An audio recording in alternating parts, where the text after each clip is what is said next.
Hello everyone, welcome to Naomi's Bookshelf. Welcome to a readathon announcement. So for a while now, I have actually wanted to host a readathon based on disabilities and most specifically, I guess, on invisible illnesses and invisible disabilities. So things that you don't see right off the bat. But it's been a long time coming. And when Emily and I from Novel Novels, who I'll link her down below, were discussing it, we decided to make a readathon about it. So this is going to be a readathon for the whole month of May. So you have one full month to do however much reading you want, however little reading you want. But our goal is to emphasize disabilities. So we have a bingo card and we have something that I think is a really great description of what we are trying to do here. This will be in the description box below as well in case you're wanting to look more into it. But this is our official, I guess, mission statement of our readathon. So we are the Spoonies Readathon. And if you don't know what a Spoonies is, I will link an article down below for you in the description box about it. But it's basically someone who has a disability. And if you are a Spoonie, welcome. And if you're not a Spoonie and you want to learn more, you are so welcome as well. So here's our definition. We are a readathon that is dedicated to disabilities that are visible and invisible. Disability can mean a physical illness or physical disability, mental health, or a chronic illness of any kind. This can also be related to anyone who's neurodivergent. We are just wanting to highlight anyone who is not normal. All right, we want to highlight in all of these ways the invisible illnesses, but all are welcome to be read, discussed, and shared. I want to have this readathon for everyone, not just the Spoonies, but for everyone else in the world who wants to learn and support us. So you are welcome. So here's the basic outline. You have the full month of May, and we're trying to read books that show or highlight authors or characters who have some sort of disability. And if you go for invisible illnesses or invisible disabilities, even better. I mean, like I said, all are welcome. I'll put the bingo card up here. So we have 9 prompts, and within a month, you should be able to hit most of them, I would say. So you can double up and triple up. And I would even go as far to say, as being someone who's currently in a reading slump and my headaches aren't helping that, if you are choosing to listen to a podcast instead of listening to an audiobook, I think that's fine. I think it's fine if you can do what you can do, because that's the purpose of this readathon. So in the top corner, we have an author with a disability. So this could be someone who you know a lot about. Like I know Talia Hibbert is well known as an author with a disability who writes about characters with disabilities. But if you wanted to pick a book by her, you could pick someone who maybe wrote a memoir and they suffer from something. Like I know Elizabeth Taylor actually wrote some fiction books and she had headaches. So there's different options you can take with this, but you can definitely find authors and name some authors down below if you would like to share some ideas for other people who are watching this and kind of unsure where to go. The next corner or the next space is a book with a disability you relate to. So this has kind of this answer and the opposite. So if you, like myself, have headaches, I have a whole list of headache books on Goodreads because I find that it's hard to find a good representation. However, if you are wanting to learn more about headaches, feel free to read a headache book. Like if you don't suffer from a disability and you want to learn more about something, find a book that has that representation in it or by the author. You can also read a book that is you could read a book that has something and also something else that you don't know. So it's not necessarily a learning book, but it is something of seeing into someone else's perspective, which I think is an awesome way to, approach this representation. The next one is definitely a gimme if you are reading. So this one is an easy to read format. We chose this because we want you to have the best shot at reading, because honestly, sometimes it's not easy to read with lights on for me. So I don't tend to read a lot of physical books anymore. But some people might find it really hard to focus on an audiobook because of their disability. So don't be afraid to pick whatever genre is easiest or whatever format's easiest. That could be a graphic novel, that could be a physical book if that's what's easiest for you. And if that's not easiest for you, pick what is, because that is what makes this so versatile. So down on the middle row, we have a nonfiction, memoir, or biography. So this could literally be a book about how to help your disability. It could be how to improve your life, or it could be a memoir about, like I said, Elizabeth Taylor. It could be a biography about, I think Julius Caesar had seizures. Like, it could be anything like that. It could also be, like, I know I have a couple books, so it's like, how do I live with this? Which are really helpful. They're not like, here's how to fix your problem, but here's, a way to approach your life with this disability or with a disability or chronic illness. So whatever you pick, a nonfiction is just a great way to look at a different person's perspective on things. The middle one is a self-care. It doesn't matter what you do. Self-care. That could be helping your disability with like doing exercises if you need to. That could be taking a nap. Whatever you need, okay? Just do whatever you need to self-care there. The last one on that side is something I really want to see a lot of. If you can only do one prompt, please do this one because I think this is a great one. We are going to ask you to recommend creators who have disabilities or invisible illnesses. So I know we have booktuber on here, but it could be someone on Instagram. It could be anyone who is able to, go through with their disability and still create content. And this is something that I know is a struggle for me right now, fully owning it. But I think it could be really interesting to see and share awareness, and then also spread light and maybe help other people learn more through watching those people who, do struggle with whether it be mental health or physical. I would love to hear any recommendations.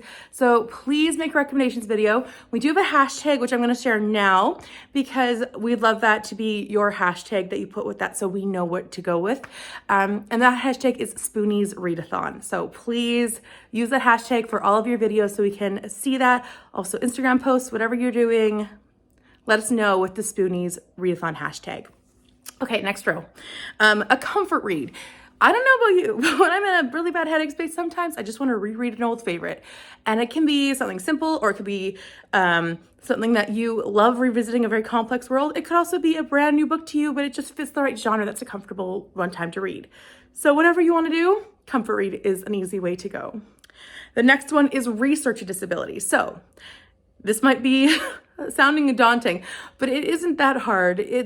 Google is a great tool.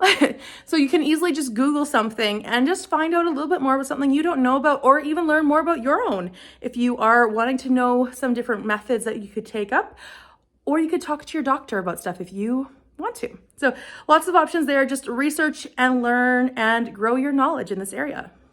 And the final one is a classic with disability rep. Now, I think that a lot of classics don't handle disabilities well, but I do think it's important to, share light on how people have viewed disabilities in the past and how they have a perspective on it and what has changed since then. So I know a lot of classics will not have positive rep, but I do think that there are some that do. Like Mansfield Park, Fanny has some sort of chronic fatigue or chronic illness, and that is really interesting to see, and it's not done in a negative way. So I think you can do a lot of things. I mean, I could even go with Poirot with being OCD maybe. I'd have to look into that, but something just makes him think a little differently, and I would think that that's totally okay. Modern classics count. They don't have to be old, but any kind of classics would count for this square. So in a hypothetical world, you could read a classic that's an easy format, and if you enjoy reading classics, that could be a cozy read or comfy read. You could also read that by an author of disability or about a disability that you want to know more about. So really this reading list could be probably a couple books, one nonfiction, one classic, unless you have a classic nonfiction. There's so many options here, and you don't have to do that much reading for 1 month. So I hope I can see so many new possibilities for me to add to my TBR list through you and your recommendations videos. I would also love if people recommended their favorite books with disabilities of any kind during this time, so we can spread awareness of these books. So here's this little sneak peek of what you could read. All right. So I have a few here that I would recommend. Some of them I haven't read, but the one I haven't read before was The Hunchback of Notre Dame. And this one clearly has disability rep, although it might not be the most positive. You also have Anne of Green Gables, which a lot of people don't realize has headache rep or migraine rep with Marilla. So I think that's a really great one to read and a really good representation. This is a series which I loved the first book, which is about a woman who's going blind.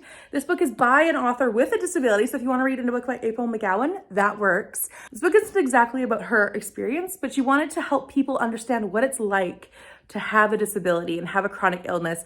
So she had a character who was quickly going blind due to a disability. So a very specific genetic disability, but I think it's a really interesting perspective and it really helps people hopefully see what it's like. The second book is called Shine the Light, and that one is about a woman who has PTSD. So also very applicable, and I'll be reading that one, pretty sure. You could also read this one, which is My Body's Not a Prayer Request. This is talking about disabilities in the church by Amy Kenny. And this is one of those that I was meaning about, like, nonfiction, that's kind of a different perspective. You could definitely try something like this. You could try this one, which is like a little devotional. It's a 31-day devotional about having a chronic illness and how you walk with it in your life. And this author, Esther Smith, has written a couple other books which are fantastic. So I'd recommend her too. She also has a disability. There is Jamie Jo Wright. This book is, I think, on my TBR. It's one of the only books I need to read by her. And she has Lyme's disease. So perfect for this readathon. Not perfect for Jamie Jo Wright. But one of her most recent books, which I guess is a couple book years old now, is The Haunting at Bonaventure Circus. And this one does have a character with Lyme's disease. So you could definitely read this one for a book if you're wanting to learn more about Lyme's disease or whatever else. Another recommendation could be this one, which is a very old one and a cozy read for me. I might be rereading this. And this is about a character who is blind. She goes blind in the middle of the story, so it's a bit of a spoiler, but Where the Wild Roses Blooms is a very much comfort read for me with disability rep.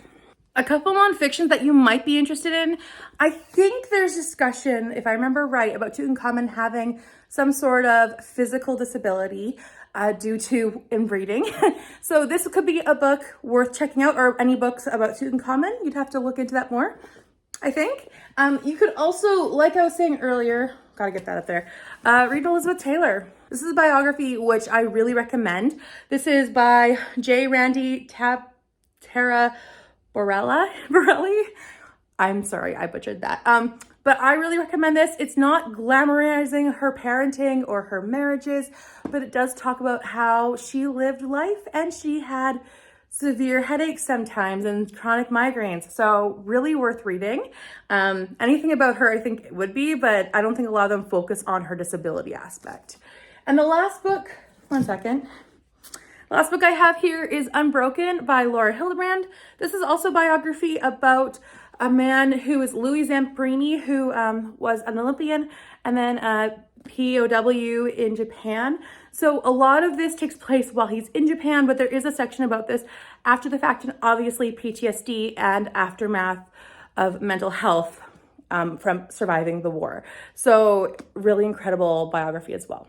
So I don't have my TBR set, but I hope this gives you some ideas of what you can look for. You could look for it in classics. You could look for it in regular fiction. You can look for it in historical fiction, fantasy, so many areas that you could find. I think Treasure Island, which I should pull out. This is a great one for amputation or amputee representation, and that is something else. So there's so many options. So those are all of my, at least off the top of my head, recommendations.